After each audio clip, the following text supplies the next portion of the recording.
Dear students, जैसा कि आपको पता है कि अपना जो टॉपिक चल रहा है वो है गाउस के नियम के अनुप्रयोग। ठीक है, बहुत इंपॉर्टेंट टॉपिक है और जिसका हमने एक अनुप्रयोग हमने पढ़ लिया था, जिसका नाम था कि रेखीय आवेशित चालक तार के कारण किसी बिंदु पर विद्युत क्षेत्र की तीव्रता ज्ञात करना। ठीक है, एक प्रॉब्लम और आ रही थी कि स्टूडेंट्स बोल रहे थे, कुछ स्टूडेंट्स का कॉल भी आया था मेरे पास, वो बोल रहे थे कि सर हमें उतारने में थोड़ी प्रॉब्लम आ रही है। तो मैं एक बात कहना चाहता हूं कि यहाँ अगर मैं उतरवाने की अगर कोशिश करता हूं तो वीडियो बहुत लंबी हो जाती है, इसलिए आप लोग ऐसा किया करो, मैं थोड़ा सा आपको टाइम दूंगा और जैसे ही बोर्ड फुल हो जाए उसके बाद आप लोग स्क्रीनशॉट ले लिया करो। ठीक है, उसके बाद आप लोग उतार सकते हो। ठीक, तो ध्यान से सुनना भाई।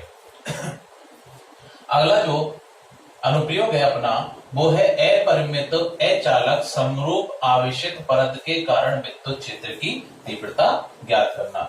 मतलब intensity of electric field due to uniformly charge by non conducting infinite sheet. Okay, तो ध्यान से देखना, बहुत इंपॉर्टेंट टॉपिक है।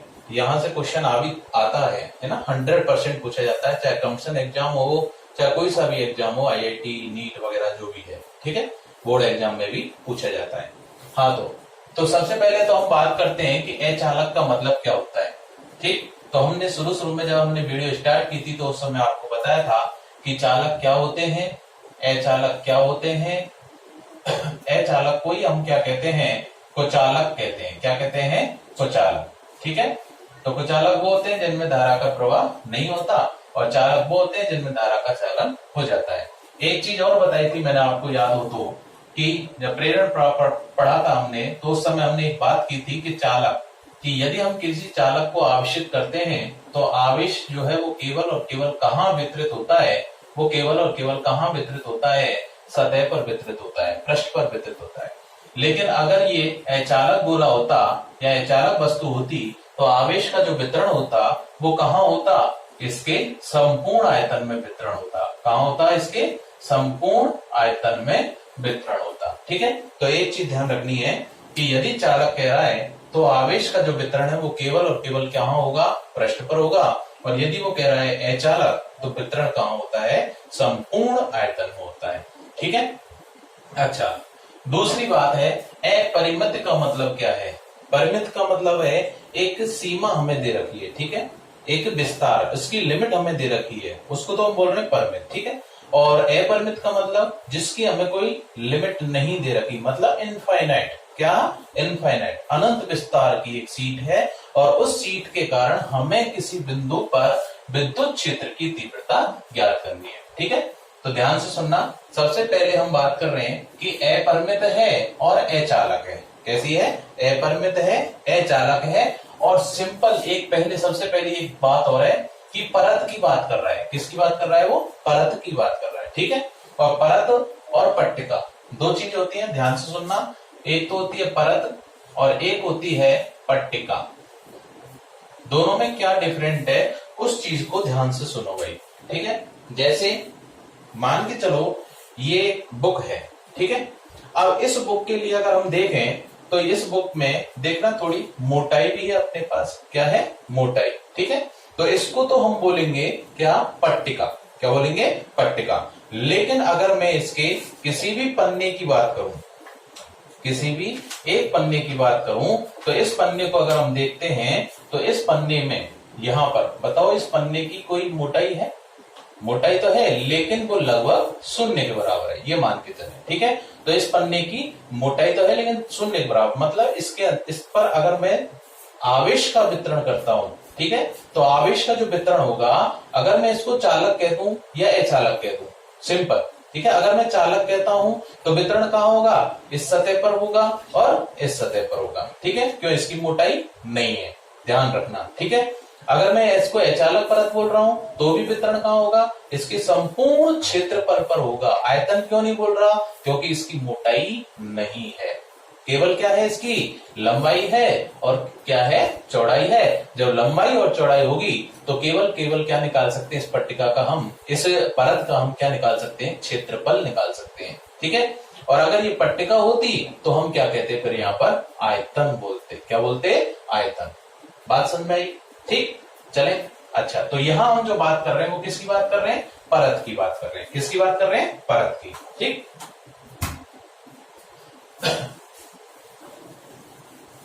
तो अचालक परत, तो मान लेते हैं कि साहब ये कोई अचालक परत है।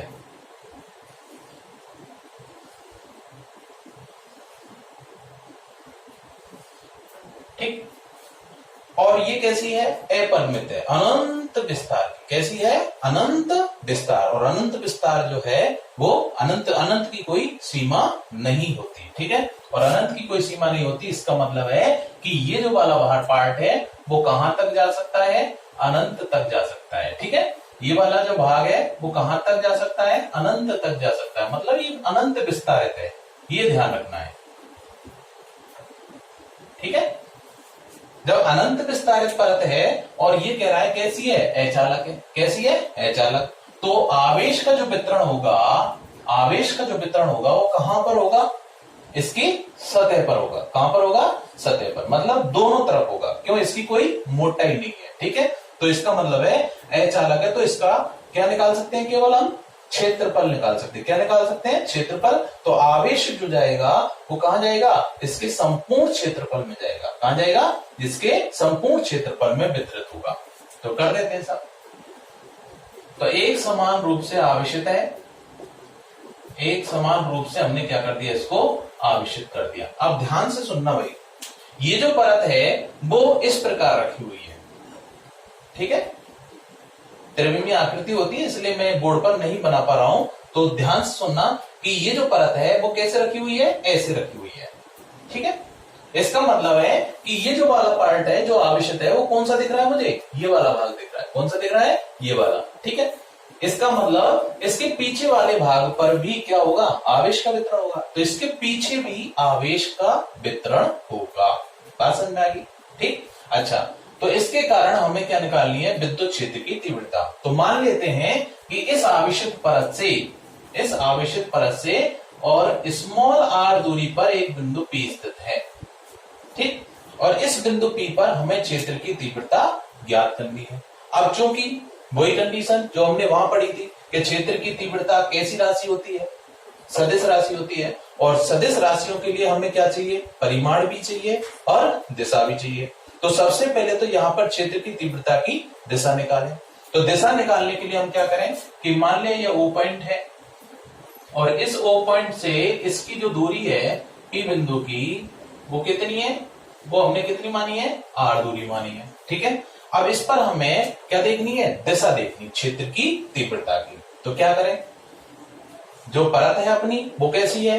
अनंत विस्तारित है। कैसी है? अनंत विस्तारित। और अनंत विस्तारित है, इसका मतलब हमें क्या ज्ञात करना है? क्षेत्र की तीव्रता का परिमाण भी ज्ञात करना है, दिशा भी ज्ञात करनी है। तो फिर हम दिशा ज्ञात करने के लिए क्या कर रहे थे वहां पर? देखिए आवेशित चालक तार में कि साहब इस O पॉइंट से ऊपर और नीचे समान दूरी पर क्या कर रहे थे? हम उस तार को अल्पांशों में व्यक्त मान रहे थे और किन्हीं दो अल्पांशों पर हमने क्या कर ली? चर्चा, जो O बिंदु से समान दूरी पर थे। ठीक है, ऐसे यहां पर इस विस्तारित परत को हम क्या करें? अल्पांशों में बांट दें, अल्पांश क्षेत्रफल बांट दें। वहां अल्पांश लंबाई में बढ़ रहा था तार। ठीक है, केवल वहां लंबाई लंबाई थी, यह लंबाई और चौड़ाई दोनों है। ठीक है, तो हमने क्या किया कि यहां से इसको हमने बराबर बराबर अल्पांशों में पूरी परत को क्या कर दिया? बांट दिया। ठीक, और जब पूरी परत को अल्पांशों में व्यक्त कर दिया तो इस O पॉइंट से दो समान दूरी पर स्थित अल्पांशों की हम चर्चा कर रहे हैं। ये लो साहब, एक ऊपर है और एक नीचे है। ठीक है, इस अल्पांश का क्षेत्रफल मान लिया कितना है? dA है। इस अल्पांश का भी क्षेत्रफल कितना होगा? dA होगा। ठीक, दोनों समान दूरी पर हैं। कैसे हैं? समान दूरी पर। तो यहां से जब P बिंदु को इनसे मिलाया जाएगा, ये वाला, तो ये जब दो भुजा बराबर हैं तो इनके संगत कोण ये वाले भी क्या होंगे? बराबर होंगे। ठीक है, जो चीज हम पढ़ चुके है ना उसको मैं थोड़ा विस्तार से है ना और जल्दी दे रहा हूं। ठीक है, ध्यान से सुनना। तो यहां पर जब ये दो भुजाएं समान तो इनके संगत कोण भी समान होंगे। अच्छा, इस अल्पांश पर कैसा आवेश है पहले बताओ? पॉजिटिव।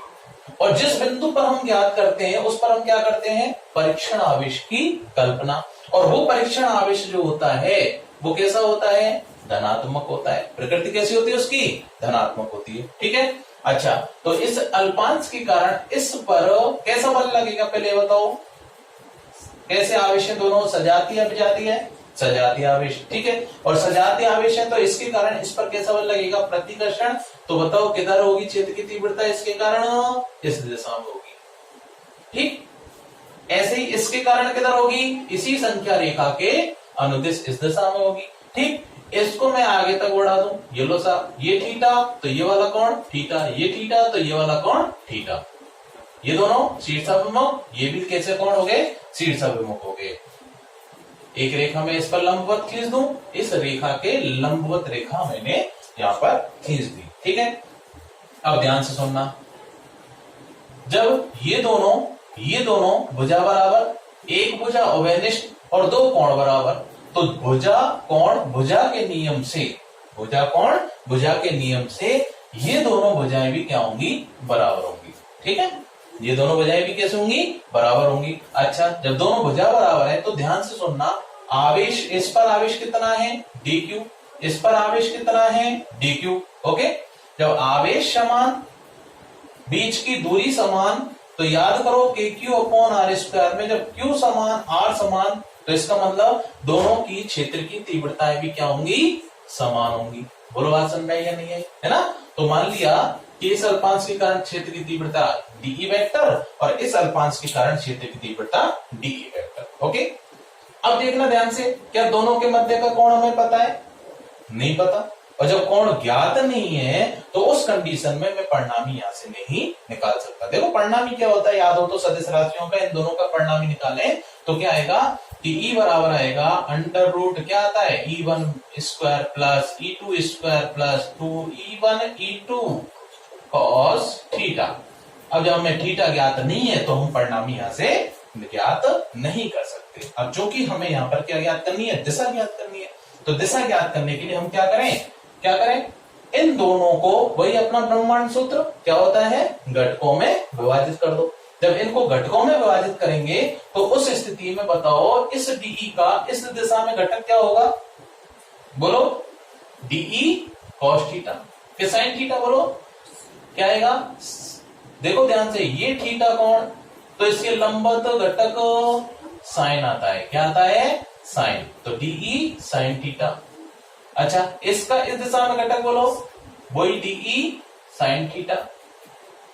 अच्छा, DE का इस दिशा में घटक बोलो, क्षैतिज दिशा में क्या आएगा, DE cos थीटा, और इसका भी इस दिशा में घटक आएगा DE cos थीटा। तो ध्यान से देखो, ये दोनों समान और विपरीत दिशा में होने के कारण एक दूसरे को कैंसिल कर देते हैं। ठीक है, लेकिन ये दोनों परस्पर एक ही दिशा में होने के कारण आपस में क्या हो जाते हैं, जुड़ जाते हैं। बात समझ में आ गई। ठीक, इसका मतलब कि परिणामी की जो दिशा आएगी वो किधर आएगी, इन दोनों की दिशा में।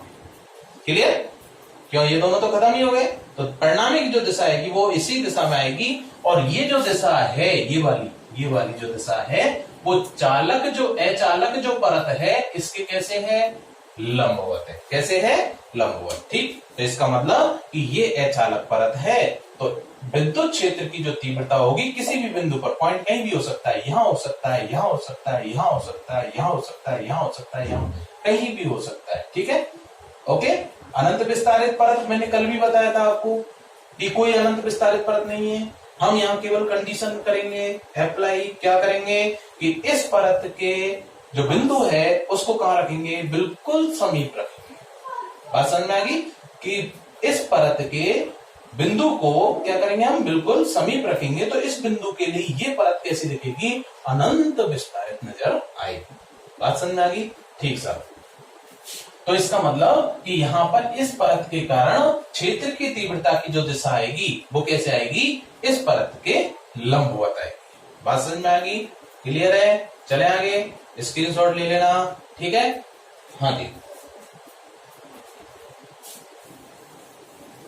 तो इसकी यहां पर भाषा भी हम बना सकते हैं, क्या कि माना एक अनंत विस्तारित एक अचालक परत है जो कि एक समान रूप से क्या है, आवेशित है, ठीक है, से r दूरी पर एक बिंदु P स्थित है जिस पर क्षेत्र की तीव्रता की दिशा ज्ञात करनी है, तब चित्रानुसार O से समान दूरी पर ऊपर नीचे दो अल्पांशों की कल्पना करते हैं जिनके कारण क्षेत्र की तीव्रताएं, ठीक है, परस्पर समान परिमाण की होती हैं, लेकिन दिशा क्या आ रही है, अलग अलग आ रही है, ठीक है।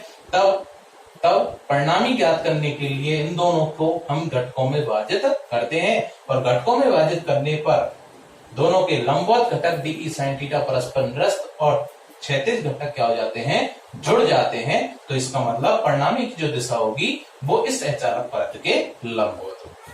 क्लियर, ठीक है, चलें। अच्छा, मिटा रहा हूं।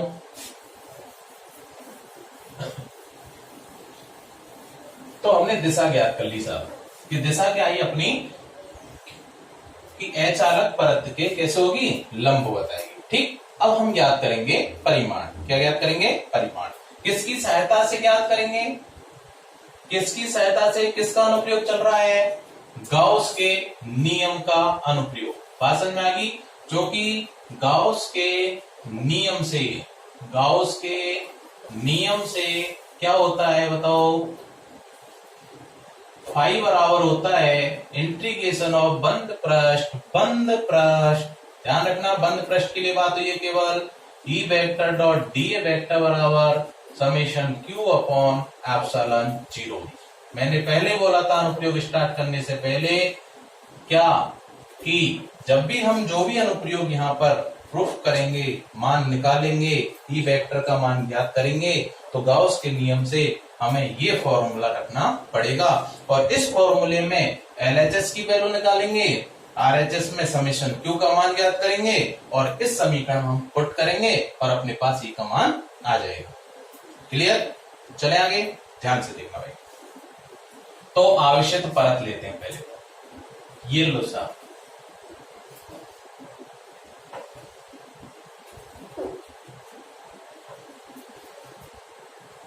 ये एक अनंत विस्तारित आवेशित परत है।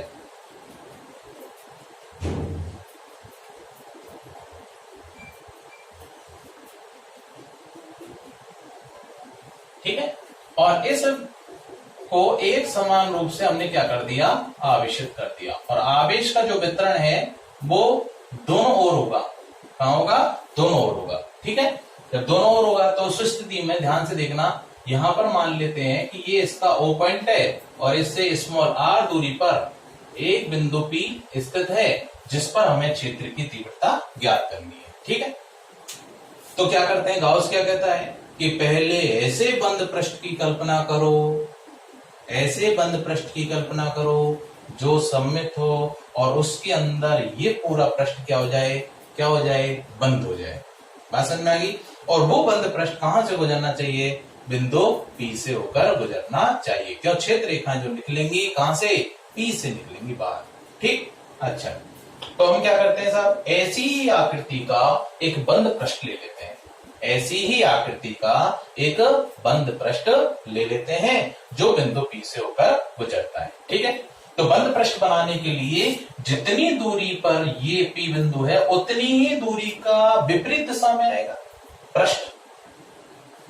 बोलो, कि जैसे हम बात करें कि ये परत है, तो इस परत को ढकने के लिए जितनी दूरी पर एक परत यहां आएगी जो बिंदु P से गुजरेगी, ठीक है, तो सममित आकृति बनानी है, जितनी दूरी पर ये परत होगी उतनी ही दूरी पर इधर से परत आएगी नहीं आएगी, बंद पृष्ठ की, किसकी आएगी, बंद पृष्ठ की, ठीक है, जिससे ये आकृति कैसी आएगी, सममित आएगी। कैसी आएगी, सममित, ठीक। गौर से देखना, तो जितनी दूरी पर ये है उतनी दूरी पर मैं यहां पर ये मान लेता हूं, ये दूरी कितनी है, ये भी उतनी ही दूरी है, ये वाली स्मॉल r, ठीक है सर। तो बंद पृष्ठ कैसा, तो बताओ, ये जो चालक परत है इसके लिए बंद पृष्ठ कैसी आकृति का आएगा, देखो गौर से, बोलो, ये कैसी आकृति है, कैसी आकृति है, ये परत है, ये कैसी है, परत की कोई मोटाई होती नहीं, और जब इसको मैं ढकूंगा तो इसका मतलब ये परत किधर बढ़ रही है, आगे बढ़ रही है, ऐसे ही ये परत भी आगे बढ़ेगी। ठीक है, तो इसका मतलब क्या बन जाएगा, एक डिब्बा बन जाएगा। क्या बन जाएगा, एक डिब्बा बन जाएगा। ठीक है, जैसे कमरा हम कहते हैं कि एक कमरा बन गया। क्या बन गया, एक कमरा बन गया। बात समझ में आई। तो वो आकृति जो होगी वो कैसी होगी, घनाभ की आकृति होगी। कैसी आकृति होगी, घनाभ की आकृति। तो देख लेते हैं साहब, या फिर हम बेलनाकार प्रश्न मान लेते हैं, बुक में जैसे दे रखा है उसी हिसाब से। ठीक है, तो कैसा भी प्रश्न हम यहाँ पर बना सकते हैं, ध्यान से देखना। तो मान लेते हैं एक बंद प्रश्न हम कल्पना कर लेते हैं।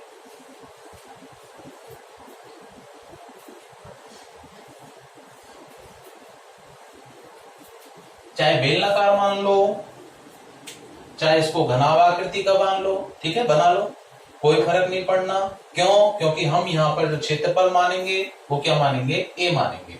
ठीक है, अज्ञात मानेंगे। कैसा मानेंगे, अज्ञात क्षेत्रफल मानेंगे। ठीक है, ध्यान से देखना।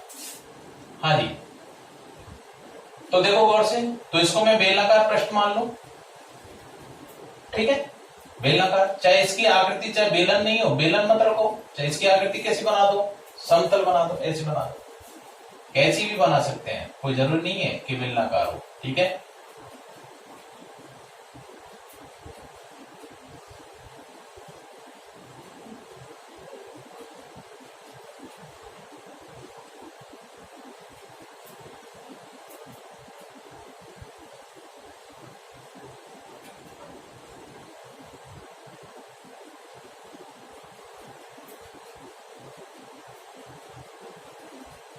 ये लो साहब।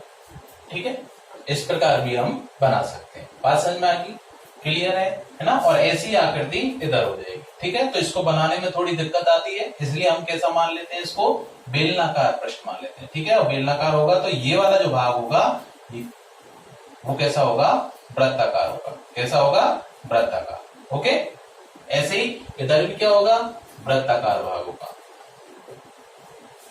बोलो बात समझ में आई क्या, है ना।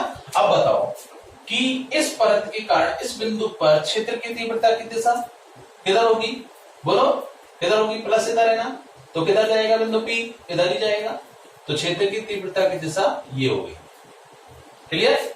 अच्छा, अब देखो ध्यान से, इस बिंदु पर क्षेत्र की तीव्रता की दिशा किधर होगी, बताओ किधर होगी। देखो गौर से, ये वाला प्लस आवेश था और ये बिंदु P था, तो इस प्लस के कारण ये बिंदु P किधर भागेगा, इधर भागेगा। अच्छा, इस वाले भाग पर देखूं तो बताओ प्लस आवेश है या नहीं है, बिल्कुल है, क्यों है, चालक परत है। अब जब प्लस आवेश है तो इस प्लस आवेश के कारण यहां स्थित परीक्षण आवेश किधर भागेगा, किधर भागेगा। बात समझ में आई क्या। तो इसके कारण क्षेत्र तीव्रता किधर होगी, इधर होगी। क्लियर, तो ये क्षेत्र की तीव्रता इधर होगी। बोलो बात समझ में आ गई। अच्छा, इस वाले देखो कितने प्रश्न, देखो एक चीज बताओ, ये जो बंद प्रश्न बन रहा है वो कितने प्रश्नों से मिलकर बन रहा है, प्रश्नों से, कितने खुले प्रश्नों से मिलकर बन रहा है, वो तीन। कौन कौन से, ये कौन सा हो गया, S1 वृत्ताकार प्रश्न। अच्छा, ये कौन सा हो गया, ये वाला, ये कौन सा है, S2, बोलो। और ये कौन सा है, S3। तो S1 तो कैसा है, वृत्ताकार प्रश्न। कैसा प्रश्न है, वृत्ताकार। ओके, S2 कैसा है, वक्राकार। और S3 कैसा है, ये भी वृत्ताकार प्रश्न है। बोलो बात समझ में आई क्या, क्लियर है, समझ में आ गया। अच्छा, तो देखो गौर से, इस पर मान ली क्षेत्र की तीव्रता जो है वो इस दिशा में, और वो मान लिया मैंने S1 है तो E1 वेक्टर मान लिया। क्या मान लिया, E1 वेक्टर। अच्छा, S2 के लिए क्षेत्र की तीव्रता की दिशा किधर होगी, बताओ। अब बताओ, इस बिंदु देखो प्लस आवेश यहां पर है ना, और इस रेखा पर क्षेत्र की तीव्रता देखो प्लस के लिए किधर होती है, बाहर की ओर होती है। तो इसका मतलब क्षेत्र की तीव्रता इधर होगी, और जो कि क्या होगी, E2 वेक्टर होगी। क्या होगी, E2 वेक्टर। अच्छा, इसके लिए S3 के लिए बताओ, वो मान लिया मैंने E3 वेक्टर है। क्या है, E3 वेक्टर। ओके। अच्छा, इसका क्षेत्रफल जो होगा, इसका क्षेत्रफल, उसकी दिशा किधर होगी, बोलो। इस वाले भाग के क्षेत्रफल की दिशा किधर होगी, क्यों, मुझे तो इसका देखना है डीए वेक्टर का मान, है ना। तो इसका क्षेत्रफल डीए है, कितना है, डीए। और जितना क्षेत्रफल इसका होगा, वृत्ताकार प्रश्न है, उतना ही क्षेत्रफल इसका होगा। बोलो बात समझ में आई क्या, है ना। तो मान लेते हैं इसका क्षेत्रफल मान लिया मैंने DA1 वेक्टर है। ओके, इसका क्षेत्रफल मान लिया, वक्राकार पृष्ठ का जो क्षेत्रफल है वो मान लिया मैंने dA2 वेक्टर है, और इसका जो क्षेत्रफल है वो मैंने मान लिया dA3 वेक्टर है। बोलो बात समझ में आई क्या? अच्छा, इसके क्षेत्रफल की दिशा किधर बढ़ेगा? ये वाला भाग इधर जाएगा, ठीक। तो इसका मतलब इसके क्षेत्रफल की दिशा इधर, dA1 वेक्टर, ठीक। अच्छा, ये वक्राकार जो भाग है वो किधर भागेगा? देखो ये वक्राकार पृष्ठ है, तो इसके क्षेत्रफल दिशा किधर होगी? इसके लंबवत यहाँ होगी, इसके लंबवत यहाँ होगी। कैसे भी हो सकती, इधर हो सकती है, इधर हो सकती है, किधर भी हो सकती है। तो इसका मतलब यहाँ पर इसके क्षेत्रफल दिशा किधर होगी? ऊपर की ओर। बोलो बात समझ में आई क्या? तो dA2 वेक्टर, और इसके क्षेत्रफल दिशा वो इधर ही होगी, dA3 वेक्टर। क्लियर? अच्छा, यहां बताओ θ1 कितना होगा दोनों के मध्य, E वेक्टर और dA1 वेक्टर के मध्य थीटा, देखो दोनों एक ही दिशा में, तो θ1 बराबर 0 डिग्री। कितना है? 0 डिग्री। अच्छा, θ2 बताओ यहां पर 90 डिग्री। ओके, θ3 बताओ यहां पर, θ3 बराबर आ गया 0 डिग्री। बोलो ये बात समझ में आई क्या? है? चित्र को ध्यान से देख लो, कोई दिक्कत किसी को नहीं। अच्छा, क्या होगा? देखो दोनों एक ही दिशा में, θ1 कितना होगा? 0, ये लंबवत हो गया, θ2 90 डिग्री, θ3 0 डिग्री। क्लियर? अच्छा, तो गाउस के नियम के अनुप्रयोग से गाउस के नियम से हम जानते हैं ये होता है। तो इसके लिए हम LHS लेते हैं, समीकरण 1 से LHS क्या है? LHS इंटीग्रेशन ऑफ बंद पृष्ठ E vector dot dA vector बराबर कितने पृष्ठों से मिलकर बना है? 3, S1 plus S2 plus S3। बोलो क्या होगा? E1 vector dot dA1 vector. बोलो अच्छा, E2 vector dot dA2 vector, यहां क्या आएगा? E3 vector dot dA3 vector. बात समझ में? क्या यहां बंद लगाने की आवश्यकता है क्या? नहीं। क्यों? क्योंकि तीनों पृष्ठ कैसे हैं? खुले, और इन तीनों के योग से ही हमें क्या प्राप्त हो रहा है? ये बंद पृष्ठ प्राप्त हो रहा है। बात समझ में आई क्या? ठीक। अच्छा, थीटा यहां पर देखो, मैं कोस, इसको डॉट को हटाऊंगा तो क्या आएगा? कोस थीटा आएगा। देखते हैं, या बंद पृष्ठ E vector dot dA vector बराबर खुला पृष्ठ E1 dA cos θ1, okay, plus integration of S2 E2 dA2 cos θ2, ठीक, plus integration of S3 E3 dA3 cos θ3। बोलो बात समझ में आई क्या? अच्छा, θ1 कितना है? बोलो θ1 कितना है? 0 डिग्री। ओके, θ2 कितना है? 90 डिग्री। θ3 कितना है? 0 डिग्री। क्लियर? स्क्रीनशॉट ले सकते हो आप लोग। हाँ जी, आगे चलें। मैं टॉपिक मिटा रहा हूं, टॉपिक मिटा रहा हूं।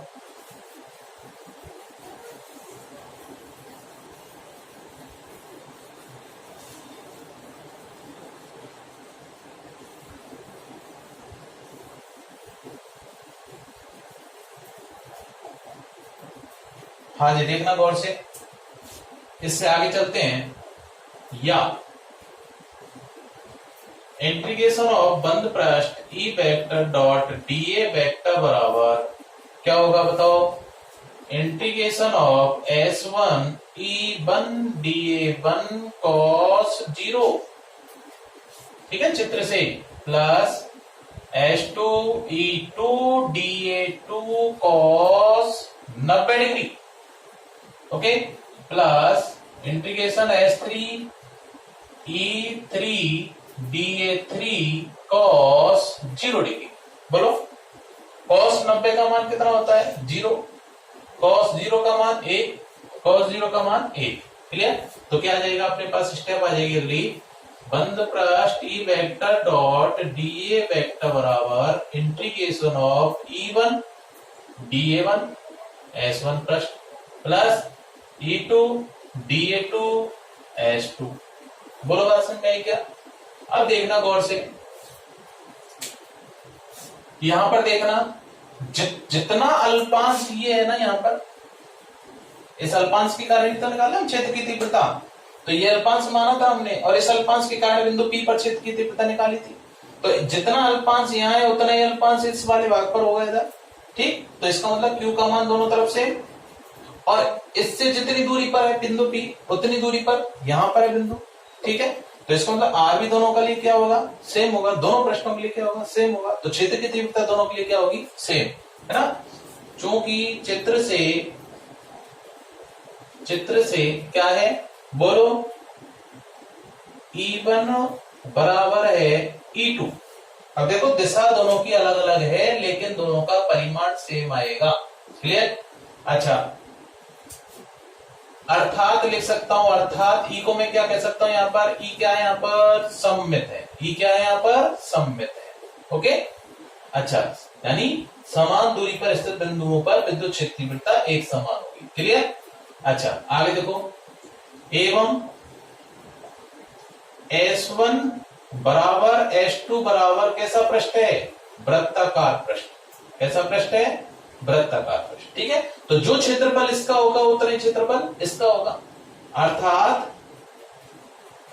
अर्थात DA1 बराबर होगा DA2 के DA3 है, अरे 3 तो लिया, ये 3 आएगा, तो 2 तो क्या हो गया, 0 हो गया, ठीक है। तो DA3 दोनों का क्षेत्रफल सेम, अल्पांश क्षेत्रफल दोनों का सेम, तो इसका मतलब इंटीग्रेशन करूंगा तो पूरा क्षेत्रफल है, ओके। और पूरा क्षेत्रफल हमने मान लिया कितना है, A है, ये मान लिया साहब, माना। तो मैंने पहले बोला था आप लोगों को कि यहाँ प्रश्न चाहे कैसा भी हो, मैं यहाँ पर क्षेत्रफल क्या मान के चल रहा हूँ, क्या क्षेत्रफल मान चल रहा हूँ, क्या A, फिर इसका जो टोटल क्षेत्रफल है वो कितना है, A है, ओके। अगर ये वृत्त मान के चलता कि मैं कहता वृत्त है और इसकी त्रिज्या मैं मान लेता, तो मैं यहाँ क्या लिख देता, पाई आर स्क्वायर लिख देता, ठीक है। घनाभ होता तो उसके लिए अलग लिख देता, ठीक है। कैसा भी, आयताकार है या वर्गाकार है, कैसा भी पृष्ठ है, वो डिपेंड करेगा इसकी आकृति पर, क्लियर। अच्छा, तो गौर से देखो भाई, ध्यान से, तो ए मान लिया मैंने, तो इस समीकरण को मैं नाम दे देता हूं, कौन सा, समीकरण नंबर 2 है, ठीक है। तो समीकरण 2 से क्या हो जाएगा, समीकरण 2 से इंटीग्रेशन बंद पृष्ठ E vector dot DA vector बराबर क्या होगा बताओ। अब E1 और E2 दोनों को मैंने मान लिया, जब सम्मित है दोनों, तो दोनों को मैं किसके बराबर मान रहा हूँ, E के बराबर मान रहा हूँ, किसके बराबर, E के बराबर। और E के बराबर मानूंगा तो उस स्थिति में क्या आएगा बताओ, इंटीग्रेशन S1 S2 दोनों बराबर है, ठीक है। तो E को मैं बाहर निकाल लेता हूं, क्या बचेगा अंदर, S1 DA1, okay, plus E को बाहर निकाल लिया DA3, ठीक। अब ये दोनों बराबर, और किसके बराबर, बोलो, A के बराबर। तो मैं लिख देता हूं, या इंटीग्रेशन बंद पृष्ठ E डॉट DA वेक्टर बराबर E into A plus E into A, ठीक है। तो क्या आ जाएगा यहां से बताओ, इंटीग्रेशन बंद पृष्ठ E vector dot DA vector बराबर आ जाएगा 2 इंटू EA। ये समीकरण दे दिया हमने, कौन सा, 3, ठीक है। स्क्रीनशॉट ले लो। हाँ जी, आगे चलते हैं।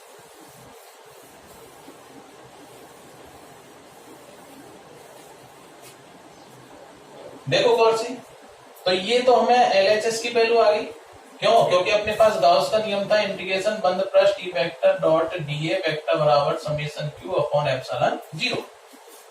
तो अतः समीकरण 1 में आरएचएस से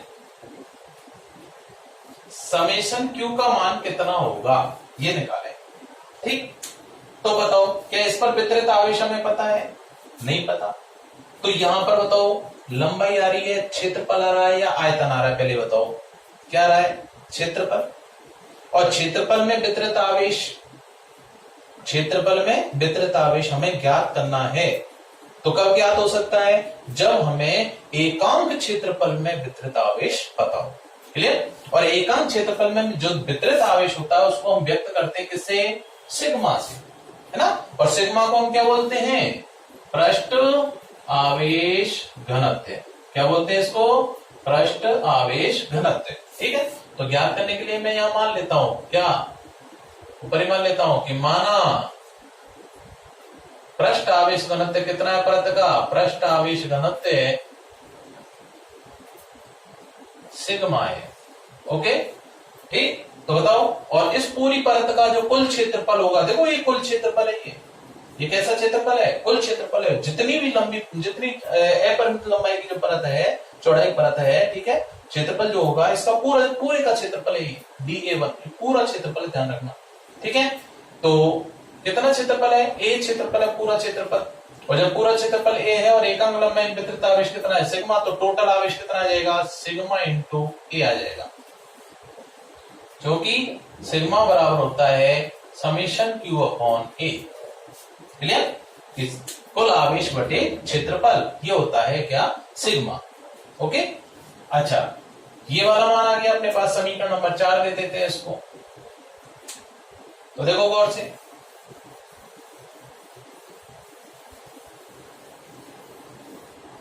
हाँ जी, समीकरण 3 व 4 से मान 1 में रखने पर, और एक कौन सी है, ये वाली, तो रखो मान कितना है, 2E इंटू ए बराबर समेशन Q का मान सिग्मा इंटू ए बटे एप्सिलॉन 0। ओके, अब माध्यम या कोई भी हो सकता है, उस अनुसार एप्सिलॉन का मान चेंज हो जाएगा, ध्यान रखना। ठीक है, एप्सिलॉन 0 नहीं है, कोई जरूरी नहीं है एप्सिलॉन 0 है। क्लियर, अच्छा, ए से क्या बच गया, E बराबर आ गया सिग्मा अपॉन 2 एप्सिलॉन नॉट। ये क्वेश्चन, बोलो बात समझ में आई कि नहीं है ना। तो ये होती है किसके कारण, आवेशित अचालक अपरिमित परत के कारण विद्युत क्षेत्र की तीव्रता। क्लियर, तो ध्यान से देखो, समीकरण से स्पष्ट है, समीकरण से स्पष्ट है, देखो गौर से, क्या सिग्मा का मान चेंज हो सकता है, नहीं। सिग्मा कैसी राशि है, कांस्टेंट राशि है। कैसी राशि है, कांस्टेंट राशि है। एप्सिलॉन नॉट भी क्या है, कांस्टेंट राशि है। तो इसका मतलब E का मान कैसा आएगा, दो भी कांस्टेंट है, तो E का मान भी क्या आएगा, कांस्टेंट आएगा। ध्यान से देखना, बहुत इंपॉर्टेंट बात बताने जा रहा हूं यहां पर। क्या होगा, जब कांस्टेंट है तो क्या बताओ, E का मान R पर डिपेंड कर रहा है, नहीं कर रहा, तो मैं लिख सकता हूं क्या, अर्थात E समानुपाती R की घात 0, और R की घात 0 किसी भी राशि, चाहे चर हो चाहे अचर हो, अगर किसी राशि की घात अगर 0 है तो उसका मान कितना होता है, 1 होता है। कितना होता है, 1। ध्यान रखना, ये भी बहुत इंपॉर्टेंट है कि x बराबर 0 बराबर 1। 1000 की पावर अगर 0 है तो उसका मान भी कितना होता है, 1 होता है। चाहे चर हो चाहे अचर हो, अगर किसी संख्या की घात अगर 0 है तो उसका मान हमेशा कितना होता है, 1 होता है। और एक जो मान है वो कैसा है, कांस्टेंट मान है। कैसा मान है, कांस्टेंट। तो E का मान R पर निर्भर नहीं करता। तो ध्यान रखना, यहां पर क्वेश्चन पूछा जा सकता है, कंपटीशन एग्जाम में डायरेक्ट 4 नंबर का क्वेश्चन आता है, नीट हो चाहे IIT हो, क्या पूछा जाता है कि अचालक अपरिमित परत के कारण विद्युत क्षेत्र की जो तीव्रता है वो दूरी की किस घात के समानुपाती होती है। तो किस घात के समानुपाती, 0 घात के समानुपाती। क्लियर, और यहां पर अगर हम E और R के मध्य आलेख बनाए तो कैसा आएगा, E और R के मध्य आलेख, मैं एक चित्र बता रहा हूं।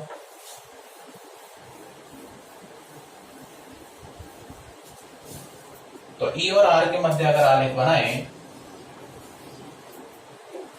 इस वाले अक्ष पर हम E वेक्टर का मान ले लेते हैं, और ये दे दिया मैंने R दूरी है। ठीक है, तो कैसा आएगा बताओ कि R का मान चाहे कितना ही बढ़ाते जाओ, बिंदु P को परत से कितनी ही दूर लेते जाओ, E के मान पर कोई प्रभाव नहीं पड़ेगा। ये कह रहा है, बात समझ में नहीं गई है ना, कि इस परत से बिंदु P को कितनी ही दूर लेते जाओ, E के मान पर कोई प्रभाव नहीं पड़ेगा। ओके, तो कैसा मान आएगा? देखो जीरो पर आर का मान अगर जीरो रखूं तो भी मान यही आएगा, आर का मान अनंत रखूं तो भी यही आएगा। ठीक है, और मान लेते हैं कि आर बराबर जीरो पर जो मान है वो कितना है, ये रहा, और ये मान है sigma upon 2 epsilon not. Clear? तो बताओ आर के इस मान पर कितना होगा, इतना ही होगा, इस मान पर कितना होगा, इतना ही होगा। तो इन सारे पॉइंट को मिला दूं तो रेखा कैसी आएगी बताओ, सीधी रेखा आएगी। कैसी रेखा आएगी? सीधी। बोलो बात समझ में आई क्या? है ना? तो ई और आर के मध्य जो आलेख है वो इस प्रकार हमें प्राप्त होता है। ये टॉपिक था अपना अपरिमित अचालक परत के कारण विद्युत क्षेत्र की तीव्रता ज्ञात करना। बहुत इंपॉर्टेंट टॉपिक है, ध्यान से सब देखना, पढ़ना। समझ में नहीं आता है तो कमेंट्स करना। ठीक, धन्यवाद, राम राम साहब, गुड नाइट।